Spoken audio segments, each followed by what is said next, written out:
आम आदमी पार्टी के वरिष्ठ नेता हरदेव सिंह ने जम्मू में प्रेस कॉन्फ्रेंस को संबोधित किया। उन्होंने युवाओं द्वारा नौकरियां मुहैया करवाए जाने की मांग को लेकर किए जा रहे आंदोलन को लेकर बात की। उन्होंने कहा कि भारतीय जनता पार्टी ने हमेशा युवाओं को गुमराह किया है, जबकि नौकरी देने के नाम पर वो कुछ नहीं कर रही है। नए सिरे से भर्तियां होंगी, भर्तियां तो हमने देखी नहीं। ऐलानात होते हैं लेकिन भर्ती कहीं नहीं होती, और इनके ऐलानात हम बहुत अरसे से सुन रहे हैं। जब स्टेट का रीऑर्गेनाइजेशन हुआ तो उस वक्त यह कहा गया था कि 50,000 नौजवानों को फौरी तौर पर भर्ती किया जाएगा। 5 अगस्त को इस किस्म के ऐलान हुए। उसके बाद 28 अगस्त 2019 को गवर्नर महोदय ने ऐलान किया कि फास्ट ट्रैक बेसिस के ऊपर 50,000 नौजवानों को जम्मू कश्मीर में भर्ती किया जाएगा, और इसके लिए यह कहा गया कि एक एक्सेलरेटेड रिक्रूटमेंट कमेटी का गठन किया गया है, और यह कहा गया कि 3 महीने के अंदर अंदर 50,000 लोगों को भर्ती किया जाएगा, जो कहीं देखने को नहीं मिला।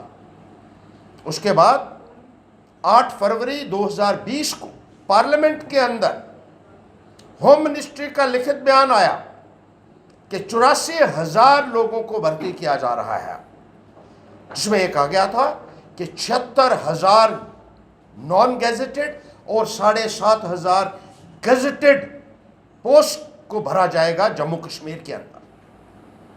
उसका भी कुछ नहीं हुआ, और हैरानगी की बात यह है कि किसी भी मेंबर पार्लियामेंट ने इस मुद्दे को उठाने का प्रयास तक नहीं किया। जब पार्लियामेंट में कोई बयान दिया जाता है तो उसको फुलफिल करना सरकार की जिम्मेदारी होती है, लेकिन ऐसा लगता है कि यहाँ के मेंबर पार्लियामेंट को भी बहुत सारे ऐसे हैं जिनको न केवल अपने अधिकारों के बारे में जानकारी है, बल्कि लोगों के और जनता के और नौजवानों के अधिकारों की रक्षा करने में भी, सुरक्षा करने में भी वो पूरे तरीके से विफल हुए हैं। और सरकार ने कंटेम्प्ट ऑफ पार्लियामेंट किया है, लेकिन किसी भी मेंबर पार्लियामेंट ने इस संदर्भ में भी कोई सवाल नहीं उठाया। उसके बाद भी जब भी दिल्ली से या यहाँ से इनके नेताओं ने युवाओं के साथ बात की तो लगातार हज़ारों की तादाद में भर्तियां करने की बात कही, लेकिन भर्तियां नहीं हुई। जो लोग काम करते थे उनको भी सरकारी मुलाजमत से बाहर किया गया, जो सरासर निंदनीय है और जिसको किसी भी कीमत पे एक्सेप्ट नहीं किया जा सकता है। न केवल रहबरे ज़रात, रहबरे जंगलात, रहबरे खेल, NYC, बल्कि इससे पहले भी हेल्थ डिपार्टमेंट में जिन लोगों ने कोविड के दौरान अपनी जान पर खेलकर लोगों की खिदमत की और अपनी सेवाएं दी, उनको भी बाहर निकाला गया। SRO 14 के तहत लगे हुए हेल्थ के कर्मचारी जो थे उनको बाहर निकाला गया। समाग्रा के तहत जो टीचर्स लगे हुए थे, सब्जेक्ट स्पेसिफिक टीचर्स, उनको बाहर निकाला गया। साक्षर भारत मिशन के तहत जो 5,000 के करीब टीचर लगाए गए थे, उनको बाहर निकाला गया। उनको वेतन ही कई सालों से नहीं दिया गया। तो जिस तरीके से ये युवा विरोधी नीतियां इस सरकार की चल रही है, उनकी हम कड़ी मजम्मत करते हैं, और इन नौजवानों के साथ हम खड़े होंगे, कंधे से कंधा मिलाकर खड़े होंगे, इनके इंसाफ के लिए जद्दोजहद करेंगे।